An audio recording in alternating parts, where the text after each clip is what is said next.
na gin-offer ako papaya and kasaba. While you were eating all this modern food, that really triggers the economy. Why?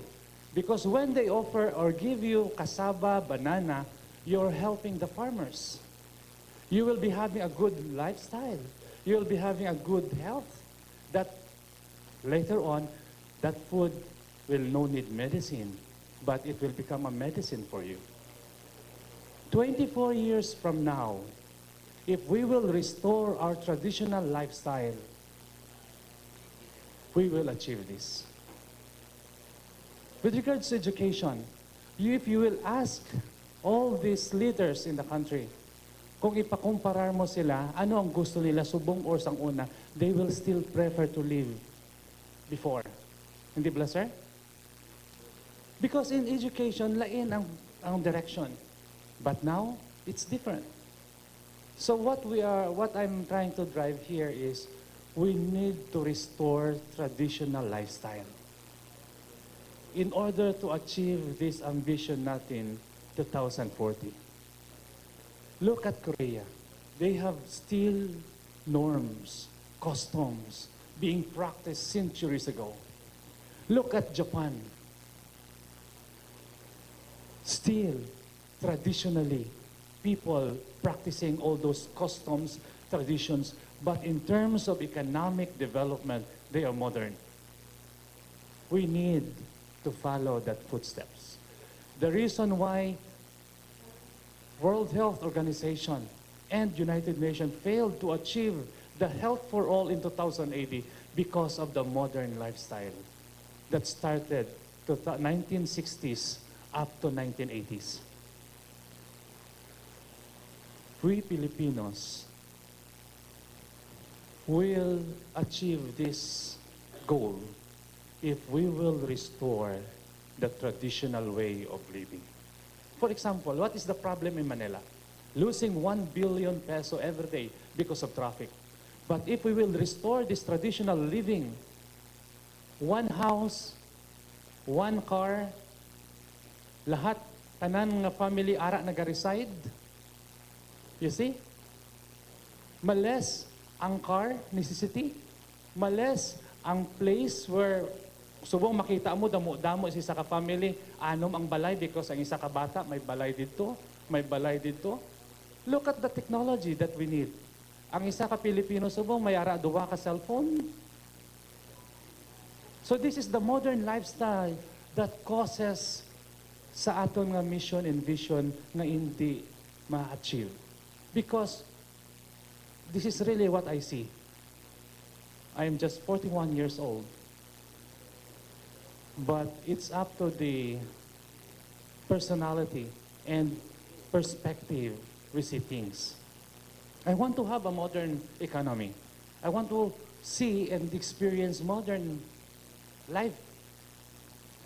But I should still be connected and I should be still living in a traditional way. Because doing so, you will be helping not only the economy, but also yourselves. In marketing, there are 4 P's. In entrepreneur, there are 5 P's. But I see in economy, there are only 2 P's needed. Politics and people. That is the 2 P's that I invented. We need the right people with a traditional mind to run the government. Look at the president now. He lives in a very traditional way. And he moves the government. Except for some. But he is living in a traditional way. And he's moving fast. Look at this. And that is what we need. Sakto ang humble ni Dr. Robles that we need to change our mind, our perspective. We need to go back to the basic. And that is my point. Thank you. So, good morning, everyone. Good morning, sirs and ma'ams who are present here. And to my fellow Pol Sci students, good morning. So, this Ambition 2040, I might say that it is a very good plan, especially nga for 25 years from now, kita gid nga youth ang maapektuhan because we would be like 44, 45 years old. We will be working professionals already. Some of us will become lawyers someday, so hopefully. So I would like to reiterate the points that our dear sirs just stated a while ago, that we need to change our mindset. So what are these ambitions for? What will these ambitions for? If they will be if ambition lang gid ni sila, if yes, it's good nga we are aiming for this kind of government years from now.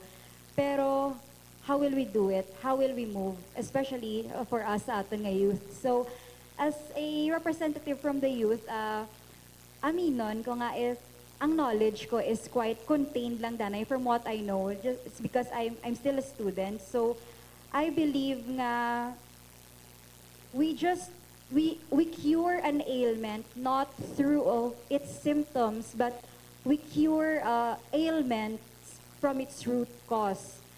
So ginhambal to kagina nga we by 2040, most of the Filipinos hope nga poverty and hunger will be eradicated.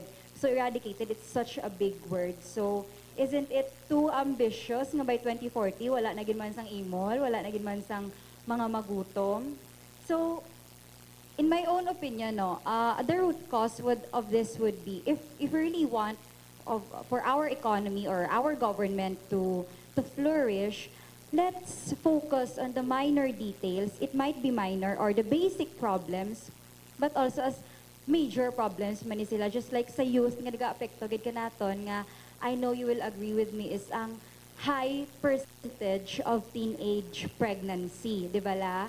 So one of the articles that I read last night stated nga sa isa ka survey, sa isa ka study within sa countries around Southeast Asia, ang Philippines ang may pinaka taas nga increase sang percentage sang young mothers in the past 10 to 20 years. So it's very alarming. So ano ni sa, we must focus first on education, because it's a cycle. Teenage pregnancy is not just a personal problem. It's not just a family problem, but it is a community problem. Because first and foremost, poverty and hunger is caused by high population. Ano nagakos ng high population? Unwanted births, di ba la? From us nga youth. So we need to maybe the government by electing the right officials, by electing the deserving nga set of officers nga mapadalagan ka government, we should focus on education gid. Because kumbaga, education will mold us. Going back, naghambal man to kagina, sorry kung medyo magamuhan ka mo sa point of view ko, pero going back, ginhambal man to kay ang aspirations is family-centered. So the kind of family that we belong to explains the kind of personality that we have, explains the kind of outlook that we have. Mas start din ni sa family. Sa family, what if ang family nagalive sila sa poverty? So the kind of family that you have, that you belong to, is not that ihambal, tabi nga, it's not that very productive. Kaya because once magmahalin ka sa pamilya nga imol, paano ka maka-eskwela? I belong also to a religious group wherein nag-sponsor sila sang mga youth nga makapa-eskwela through as the college. Pero naghambal ni ang si father nga, okay, let's provide them money, let's provide them allowance. Pero ang mindset sang kabataan is lain eh. Imol kami, tagaan kami sang kwarta, tapos si eskwela namon, nga mga bugto ko to na gutom, wala gani ko pamasahe pa kadto sa eskwelahan. So amo na, we must change our mindset lang gid. And then sa education, it's very important man nga, since the percentage of teenage pregnancy is very high, I think manaan ko man nga nagahulag ang Department of Education when it comes to sexual education and also the social media. Social media is a very big influence right now. Teenagers do the things that they see sa social media para lang kunabi uso, para magsunod sa in, not knowing na ang mindset nila is gina-divert into a different perspective. So, amo lang na, ang ako lang is, in order for us to attain the economy that we are dreaming of years from now, we must focus first on the very root cause of poverty and hunger, which is the #1 problem of this nation, especially nga we are a third world country.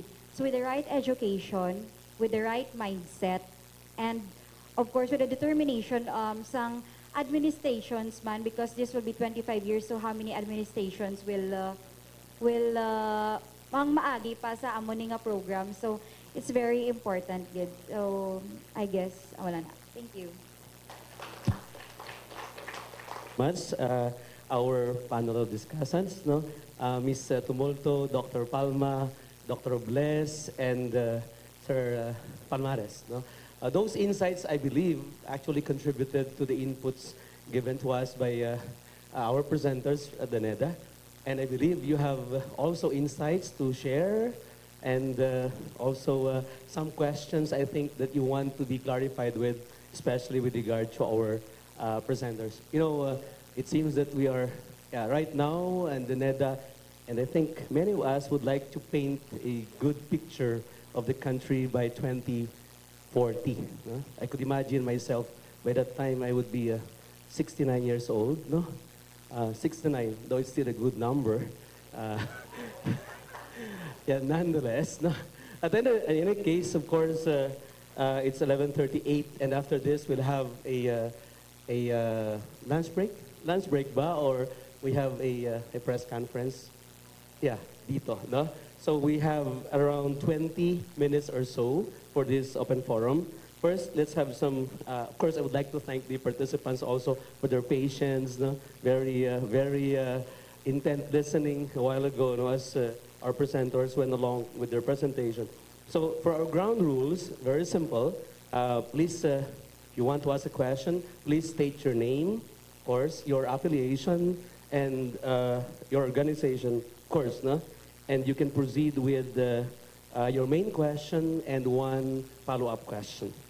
Okay? Is it okay for everyone?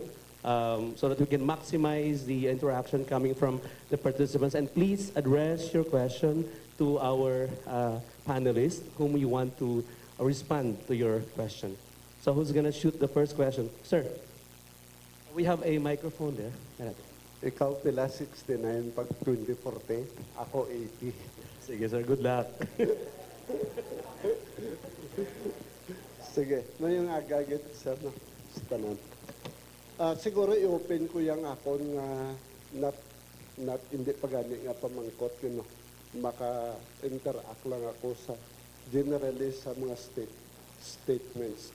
I would begin it with a 30-second story. Ara ako sa jeep, gasakay kay ti, ga-commute ako ya permi. By the way, Your name, sir? I am representing the Iloilo City Urban Poor Federation. Community leader ako. Nagdako ako pigado nadimulis kami, tatay ko barbero, nanay ko. Nagpadako sa akong gunting kag labaha. Okay. Anyway, amo to na siling ko, okay, ako yung commute, ko sakay sa jeep. Puno ang jeep. May isa ka, may edad-edad na, siling niya. Baw, siling niya. Tigado na ganyan subong kumparasang una. Sabi nga, no?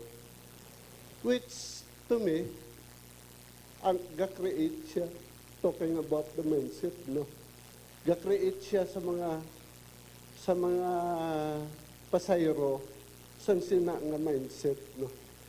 Nga may gasikon demotion pa. Nya ba uman? Pigado na gid subong. that na hindi ko pwede palampason ina. Hindi ko pwede kay may advocacy man kami. Personally ako may advocacy ako, no. Ginpaliwat ko sa medyo may edad. Singunang ano to gani mo ginambal, pigado na gidya subong kumpara sang una. Siling niya, of course siling niya, siling ko, ginabulyuman ko akong Sir Tingog na kay may mga pasayro. No, siling ko hindi ako sinay magpati nga mas pigado subong sang una. Mas pigado sang una, mas mayo subong. Mapapati mo ko siling ko siya, siling ko mapapati mo ako sina, kaya ang nagyan ko ya. Pigado sang una, mayo subong. No, it's a mindset nga hindi pwede ano na mo, obligasyon pagit kung kisa aga, we have to take time, we have to assert sang ano no. But just that one way nga siguro with regards to the mindset no. And ang medyo i-share ko pa is medyo cycle pa siya nga ga-contribute sa economic everything, no? And this would be, of course, ambisyoso man siya. Siguro dire pa ko ya maangkor sa mass media. Teenage pregnancy nambal. Ano subong nga makita ta sa mga ga-dominate nga mga mass media dara? Biskan ma-advertise lang sa ngabon, ipakita gid ang panty. I mean, you know, ako Yes, sir. ako conservative. Siguro ma-sense nyo ang conservatism. Yes, no? sir. But there are positive, of course, sang conservativeness. No? Ang akong subong nga mass media is, I could say kung isa ganin, hindi na po na yung gambal ko mass media, commercial media na sila. Sige, sir. And So, that sir, shall- can you proceed to your question? Sorry to cut you Yeah. off. Yes. Actually, hindi Just ko... a comment. Yeah. Thank you po. Ang challenge actually, how I wish nga pag-edad ko siyang 80, Sir. may balance ang mass media. Okay. Ang gobyerno makakumpit Yes, sir. no? Okay. ABS-CBN, GMA. Subong daw dinosaur kontra ido lang mo. PIA, PNA, Radyo ng Bayan. It's a good subong ang presidente ta. Sige, sir. Medyo may strong statement na siya. Sir, sorry to Yeah. cut you off. Yeah, no? Thank you for the comments, sir. Definitely, we'll have more time with the discussion in the afternoon. We have more than 3 hours to do that. I think, sir, these are ideas. Salamat Yes, sir. sa pagpamati. Yes, sir. Yes. Thank you very much, sir. Thank you. Yes. So, yeah. Thank you, sir. Let's have Dr. Dusaran. Sir. Daw isagi ka papel, gindala ni sir. Karon malabutan talas 12. Okay, yeah. Thank you, Ernie. First comment, actually nakita ko, ambisyon natin 2040. Pero kung basahon mo ang sa notes natin, it's actually ang vision natin 2040. Kaya nakasulat, vision for the Philippines and vision for the Filipino. Basic vision is eradication of poverty. Sa aton panelist, frankly speaking, ma-eradicate gid bala ang poverty by 2040. When a new genes will be introduced, we can eradicate poverty. A new genes means an infusion of new theory. If we will go back to the old or traditional way, I believe we can hit and we can achieve this program. Remember, the backdrop here, ang vision natin, na-separate siya ang AM, na-separate ang vision, na-separate ang atin. Anong ibig sabihin? Anong buot silingon sang AM? Ako mismo. This is my interpretation to the backdrop we have. Ako mismo. So it will be you personally. Vision, the goal. Natin, it's a corporate. It's the governance. So if we will introduce a new gene, traditional gene, to each and every one of us, sir, mahit natin yung goal natin. Thank you, Dr. Pak. Yes, sir. Yes, sir. It is a very good question. And I want to throw it back to all of us. Can we do it? Can we achieve in 2040? Because all of these are conditional. We can only achieve it given all those conditions. Number one, let us look into together ourselves if we do have the commitment. It will still boil down the commitment of everybody. Because if every Filipino will just try its best to have this realized, I cannot see any reason why we cannot do that. You see? Because we ourselves, we are the ones trying to provide of what we want to happen to the future. We are the ones who hold our destiny.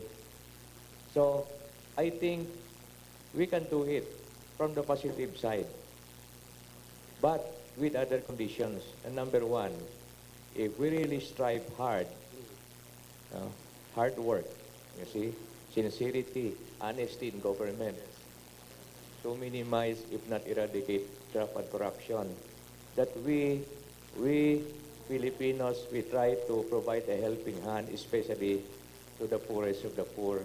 We in the business community, we are conscientized. We have that feeling of, having that conscience to help your other fellow Filipinos, especially the poor people. And so with government, we have to have a government which is more efficient, which is more effective, and to have economical in its operations. Hindi nga masyado kagastong kasi pang gobyerno. You see? And other conditions, we have to be organized together. We can have a movement for national development headed by our president. We have a good president now. We have tried to really improve the peace and order situation, which is very essential for a growing economy. Ara na siya mga sets of conditions. We are going forward. All of these are going into the more favorable side of the picture. And so, why not? Can we not do it? Okay. Thank you, sir. Ang mga reforms, okay lang na siya, no? If you look into the economic picture now, I will cite what former Secretary General of NED, Gerardo Secat, said. According to Secat, a bright side of the current Duterte's government is that the economic program is moving well with quick action. The Congress and Senate of the Philippines are towards for the government's legislative program. The most important points at the program are already in Congress, that is almost 80 to 90% approved. The budget now is in Congress, and so we are in the process of implementing the tax reform program of the national government. And this is the most comprehensive package in recent memory. The macroeconomic fundamentals have not changed much from last year and continue to be favorable. The world's major economic blocks are still troubled by the same conditions, but according to CCAT, we are still growing. The economy is doing well. Statistics in the manufacturing sector grows on record, no? And more of that. So, given these favorable conditions, it is a big challenge to each and everyone, to all Filipinos here in the country and abroad, to see to it that we will be realizing our ambition for the year 2040. And I, for one, would like to volunteer to initiate the movement to see to it that this ambition natin will be fully realized in 2040. Yes. Thank you, sir. Thank you. Ma'am, yes, and then, yeah. Ma'am, please. Mayod to sa tanan. Makomentar lang ako. I want to share. I hope nga specific. Ma'am, please state your name, please, and your I organization. am Mrs. Marilu Baculna. I'm from the University of Antique. Welcome, ma'am, to CPU. And matugro lang ko ka specific nga comment nga I do not know kung pwede dyan makonsider ka NEDA. Pag lantaw ko kaina ka data, kalabanan kang Filipinos would like to live in a small house with a big lot. And many of them want to work in the cities, but they want to return to the rural area where they live. Right. What reminds me, na-remind ako, kasi I suspect all along that we have a Filipino ideal of a home. And our Filipino ideal of a home is bahay, kubo, kahit, munti, may maraming tanim. Di ba? So, why do we want to live in a small house with a big lot? Because we want to be self-sufficient. Ang concept natin ka home, we plant our own vegetables, we plant our own fruits, we produce our own food, and we are self-sufficient. If we don't have to travel, we will be saving time in the traffic, productive hours without the unnecessary traffic, and we will be saving the environment because we will be reducing our carbon footprints. And many of the Filipinos will not be poor. Ngayon ang tanong ko, saan ang Department of Agriculture?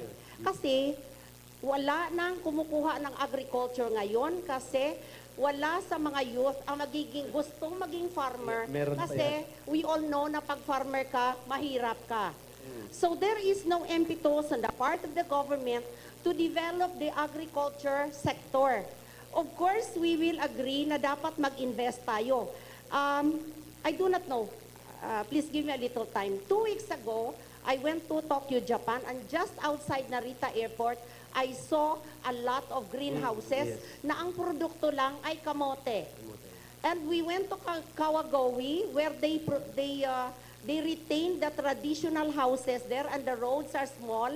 At ang produkto na binibenta doon, biscuits made of kamote, cakes made of kamote, halos lahat kamote, gin-showcase nila. So there is now combination of agriculture and tourism. Na ngayon, ang nangyayari is, marami sa mga tourism officers natin are not tourism graduates. So walang alam. Alam ko yan kasi ang school namin may tourism. But when I check the curriculum ng PSG, it's leading towards hospitality. So hospitality. Hindi yung tourism na nag-plan out kung paano ma-develop ang ating mga tourism spots. So, where is the Department of Agriculture?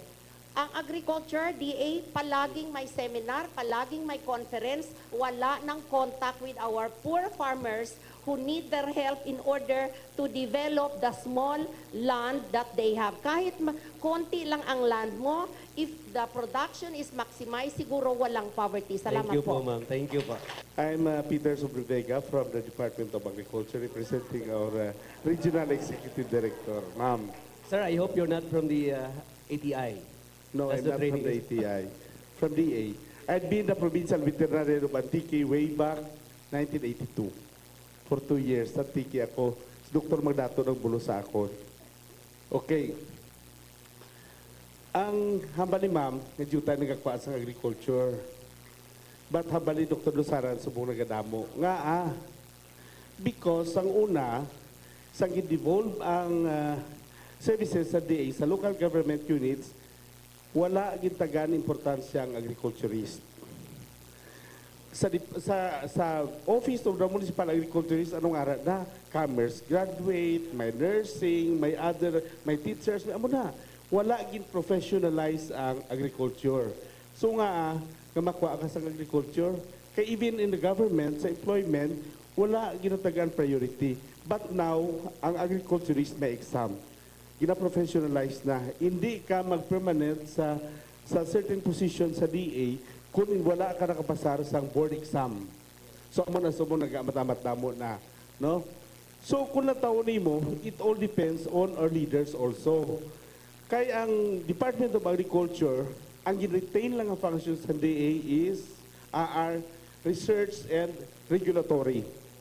Ang extension work, ara na sa local government code, it was devolved to the local government units. Karon, pag abot sa local government units, sino ang boss sa mga technicians? Mayor. Kung maayo ka kay mayor, well, matagaan ka mayong posisyon. If not, pwede ka frozen. Isang agriculturist ka, pwede ka ma-assign mangulikta to sa tinda or di niya ka i-assign. Amo na. So sino may salada? Kita mismo nga nagpili isang aton local officials. Right?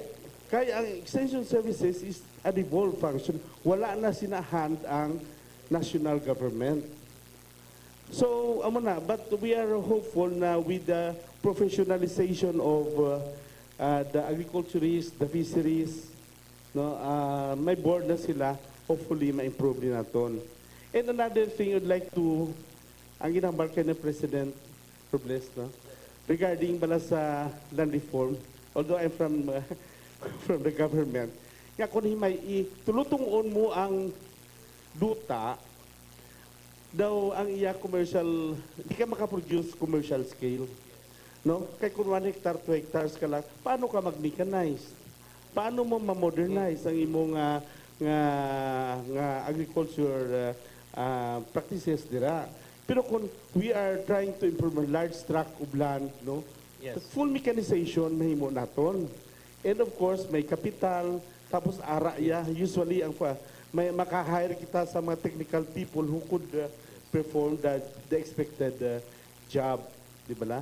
So, ipinpoint lang natin sa DA daw, although may part man ng DA, no, but hindi maka-response ang DA fully because hindi tanan nga trabaho iya sa DA. But if you say nga ang sa extension work, sa services, sa farmers, ara ina sa inyong local executives. Kaya the agriculturist at the municipal level, even at the provincial level, is under the governor and under the mayors. Sila yung may hands na. Kung gusto nila tagaan priority ang agriculture, pwede gitya. Pero ano ginahimo nila? Kalabanan, infra. Kaya mabutangan through the efforts of may basketball court. Pero ang agriculture, Right. minor ang Yes. ginhatag na support. Thank you, sir. Thank you, sir. Yeah, thank you. Yeah, well, of course, I just like to make a very, very brief comment on that. No, that is correct. If you look at the three sectors of the economy, the agriculture is the smallest sector, and is the sector that has that percentage in the economy or contribution has dwindled in more than 50 years. No, from 27 to 28 to now, I think it stands at 16% of our economy. Now, the largest remains to be what? Of course, the services sector. Yeah, I think these are correctly pointed out, no? Lack of support services. But I think for our panelists, no, I would like to throw the question, you may answer it now or later, but are we really following the right model, or whose model are we following? Is it that we want to modernize agriculture, like Sir said, mechanize it, or we want to come up with a design that is similar to what Japan and maybe South Korea before was following, or were following, right? No? Yeah, there's always the downside of every model there, right? Anyway, for our two students, we have, how many? 2 minutes. No? Yeah, Tam, you want to throw the last question, or any one of you there? I'm Tom Aranya, Tom Joshua. I'm a student. My question is morely directed to Mr. Palmares because I like where he's coming from. The Chamber of Commerce. He did say about Chaos Our Goal of 2040. He did say about he had projects or programs sa ila sa chambers, mga plans nila. I was wondering if you could give like one example para ma-clarify lang. And maybe aside from the examples in your programs, maybe you have, I don't know if you guys have maybe pending or maybe is there a way that you would want to influence policy in government and what would be the nature of that policy? Thank you for that question. Actually, the Philippine Chamber of Commerce of Iloilo is the only chamber in the whole country that has a strategic plan. And the strategic plan, I think, is in line with what we are talking today. The chamber's legacy or advocacy is to be the voice of business and to represent the trade and industry sector, to support the efforts of the national government, the regional development council, and it is now collaborating with almost all agencies of government. We have an accreditation with the Department of Agriculture, with the Department of Environment and Natural Resources. We strongly collaborate with the Department of Labor and Employment to see to it that we can help hire more people who are unemployed. We also collaborate with the Department of Tourism, and we have facilitated Protesa, no less than almost 400 million pesos for the whole region for high-impact tourism projects that will have an impact or effect in investment tourism in the region. We have been collaborating with USAID for Project Swords, for climate change adaptation. We have been collaborating with the provincial government of Iloilo, and we are a member of the Economic Development Committee, and so with the Regional Development Council. Our president is the vice chairman of the Economic Development Committee of NEDA. So what I'm saying is all of this, we will have some policy studies and policy science approaches to see to it that we could be, in our own small way, contribute to the total development of the region and the country. So the Chamber of Commerce now is aiming to have more members in every nook and cranny in Region 6. So we organize now the Philippine Chamber of Commerce and Industry, you'll say in PCCI. We organize in Lambunao. They have a very strong Chamber of Commerce and Industry incorporated in Lambunao. We organize in Miagao. We are organizing, and later on they will have an accreditation in the SEC at Pasig City. We will be reactivating Chamber of Commerce in Santa Barbara, in Cabatuan, all of this.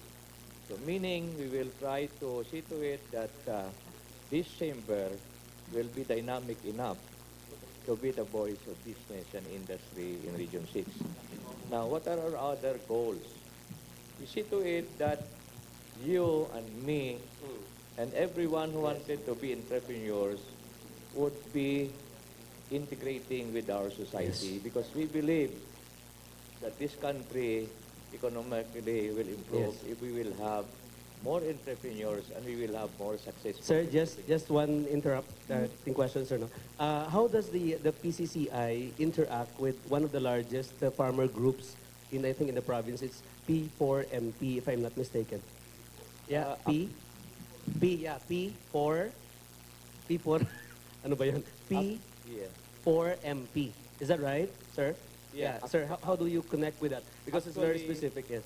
Actually, we want to invite them to join because Panay Organic Farmers Association is already a member of the Philippine Chamber. Yes. So we would like to encourage and invite other members to join the chamber so that they can have their advocacy also realized through us together, because 1 and 1 equals 3. Yes, sir, that's right. You see? Yes. So they have their resources, they have their talents, we have our talents, we can share together, and we can maybe agree and discuss what are the best things to do in order to, let's say, help develop the agriculture industry.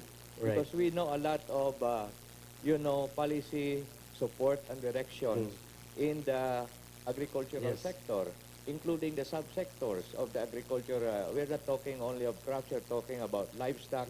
We are talking about not only production, we are talking about processing and international marketing of agricultural products. And so with importation of high cost of fertilizers. So the chamber could be one of the rallying point for all of this. That is why we are trying to reach out to more members. So there is a as well. plan, sir, to reach these people, this group, no? So far, because they're the largest, no? I think the element of networking there is remains vital. So finally, for our last, thank you, Sir Palmares. Just for our last question, before we take the last, okay, maybe we should divide. Yeah, I think you want to yield to him. All right.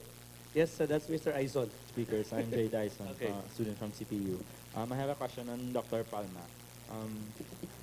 Isn't it that the more traditional, conservative, or religious the state, the more that it is poorer because the people are constrained to the so-called tradition? Sir, you cited a while ago about families living in one house to lessen ng traffic congestion, sir.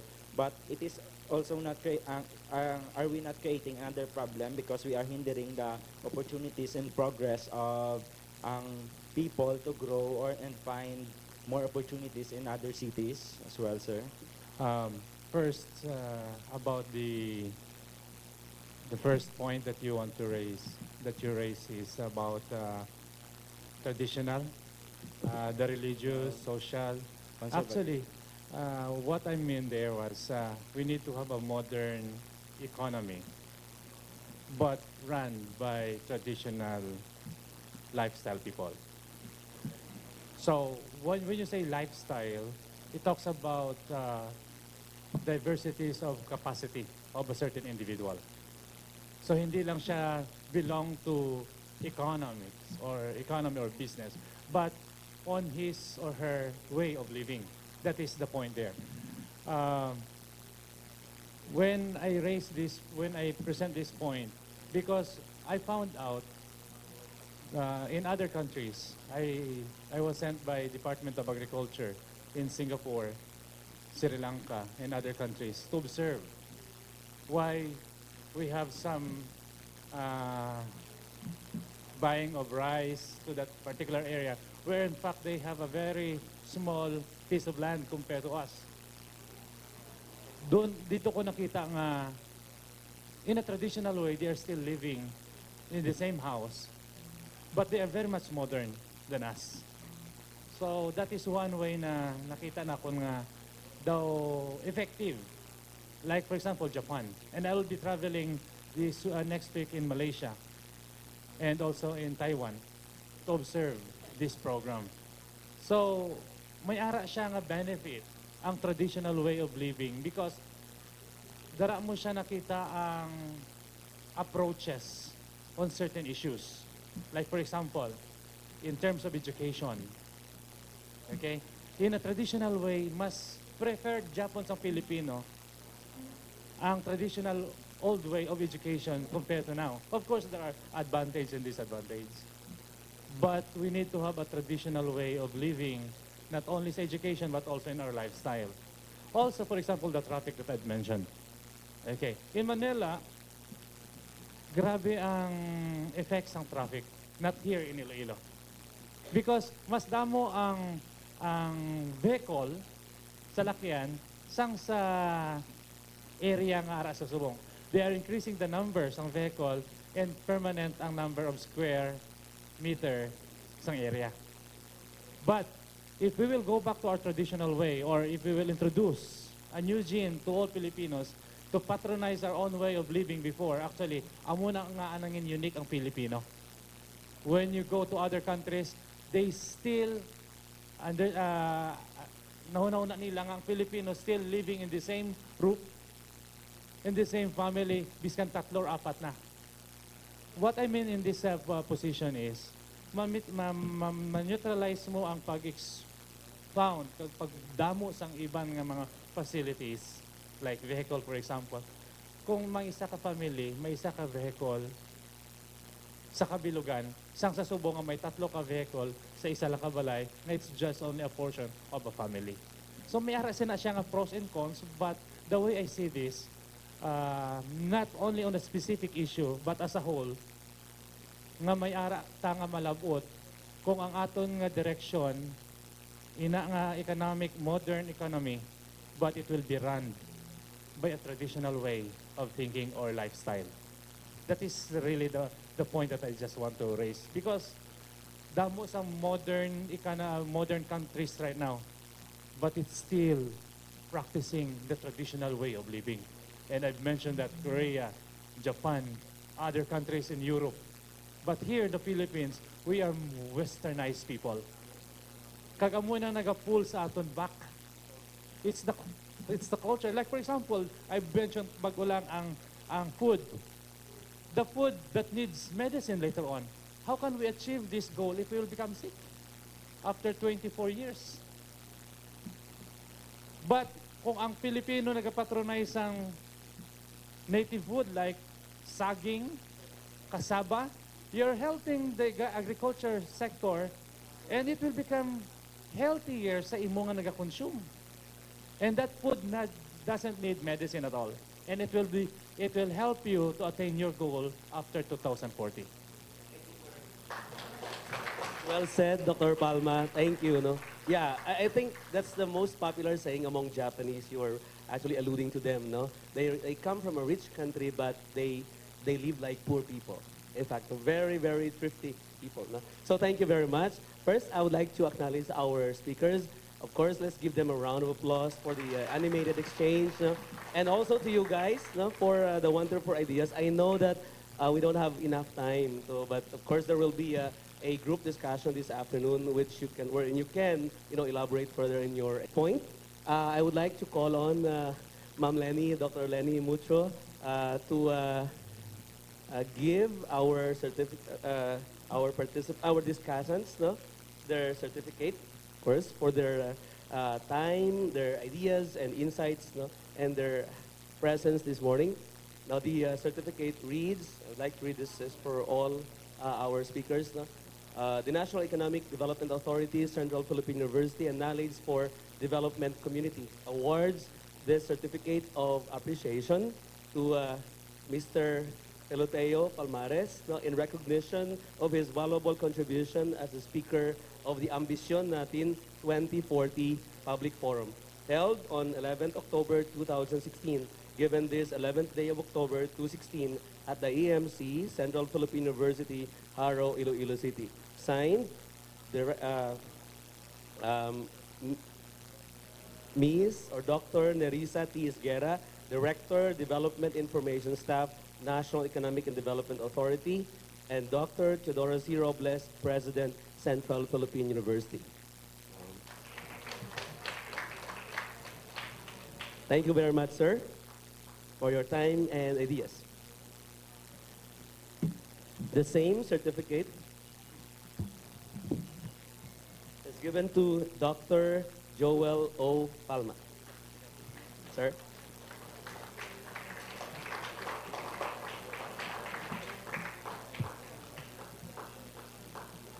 Picture. Thank you very much, sir. And finally, for our young representative from the youth sector, Ms. Liana, that's correct, right? C. Tumolto. Thank you, Lian, for your time and participation. Yeah. And would like to request also our speakers.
and up. Chapter 4. Enjoy playing. 1, 2, 3, 4.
After 4. 1, 2, 3, 4.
established in 1945.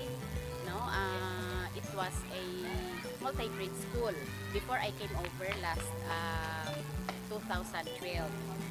No, so when I was assigned here in 2012, I campaigned for more enrollment. That is why the following year we had already a single class.